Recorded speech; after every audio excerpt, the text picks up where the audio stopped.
Бүгін Оштогу көрнөк жарнактардын кыргыз тилде жазылуусу боюнча рейд жүрүп жатат. Анда талапка жооп бербегендери алынууда. Мына ушундай иш-чаралар июль айына чейин уланмакчы.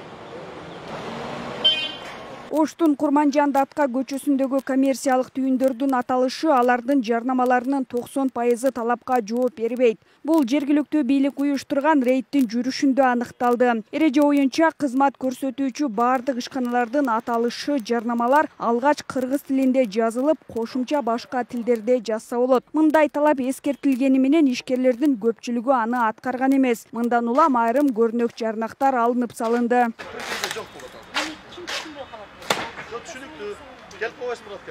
Чет өлкөлүк туристтер үчүн биздин шаарыбызга кирип келгенде эле биздин ошол бажырайган мамлекеттик тилде туура катасыз жазылган көрнөк жарнактарыбыз адамдардын улутка, мамлекетке, өзүнүн ошол мамлекеттик тилине болгон бир кайдыгер эмес мамилеси экендигин баарыбыз бүгүн аңдап, ошого ынанышыбыз керек. Эң мыкты көрнөк жарнак деген сыйлыкка биз ушуларды чакырып атабыз.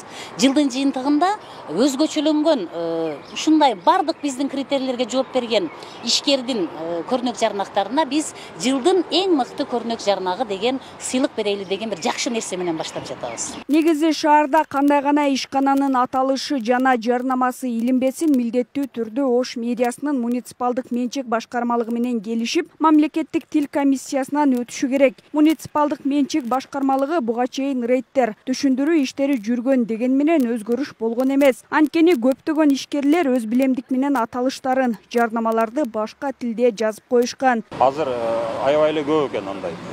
Договорго түшпөгөн, мыйзамсыз мындай. Өзүңөр көрүп атасыңар. Акырын ушундай рейд жолу менен азыр рейд бүгүн эле бүтүп калбайт.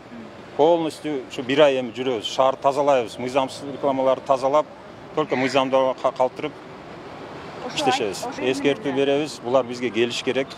Gelip makулдашып эскизин рекламасын мыйзамдарга ылайык эскизин алып келсе, биз жактап берсек, тил комиссия жактаса, мыйзамдуу десек, анан кийин жайылыш керек. Биз мына шаарды сырткы облик города деп коелу, сырткы келбетин ошону жакшыртуу максатында сыртка бир эле жарнакты илгиле эшик боюнча эле калсын да, мындай жатканда. Эшикке да биздегилер реклама илип атпайбы? Мен ушу учурдан пайдаланып кайрылат элем, мына шаардагы сырткы жарнак берген ишкерлерге.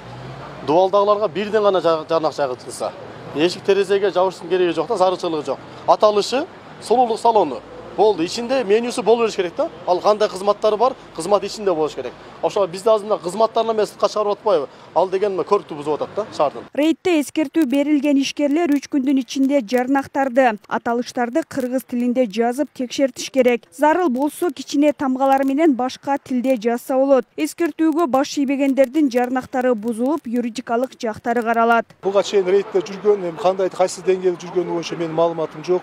Мен бул кызматка жаңы келдим. Буюрса бул бүгүн мен үчүн бул биринчи рейд болуп атат. Ушу рейдтердин жыйынтыгына чыгуу талабына жооп берүү боюнча биз өзүм кийин силерге маалымат берем.